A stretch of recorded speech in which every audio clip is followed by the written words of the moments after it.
got a question for you to ponder. When you witness to somebody, let's just keep the theme an atheist because, well, you wouldn't witness to somebody who's already a believer. What do you do at the end? What do you do? I'm not being cheeky about this, to close the deal, to wrap it up. What do you do if somebody expresses some sort of interest in Jesus? From time to time, I'm asked why I don't encourage people to say the sinner's prayer after they hear the gospel. Well, to illustrate why, let me share an analogy. A husband has committed adultery on his wife. She's willing to take him back. I lead him to a door, knock on the door, and say, "Your husband wants to come back. Are you ready to apologize?" He says, "Yes." Say this after me. Dear wife, I'm sorry for committing adultery.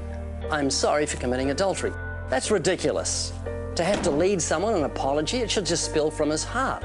And it's the same with God. When we've sinned against God, we realize that we shouldn't have to have someone lead us in an apology. It should spill from our heart. And so I usually ask someone to tell God they're sorry for their sins, that is to pray, and then I pray for them. 2 questions for your consideration. Question number 1, the lout, the adulterer. Why is it that he had the same exact voice as Ray Comfort?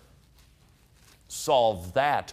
Question number 2, were you persuaded? Were you maybe given enough of an analogy that caused you to go, you know what? Fellow has a point there. Maybe, just maybe, we shouldn't be leading it. And I know you're perhaps thinking, but they don't know how to pray. That is why we commend ourselves to their consciences. When they are made aware that there is a locomotive headed down the track right at them, but somebody stepped in the way so that you don't have to get mowed down, then it simply makes sense. It is actually logical.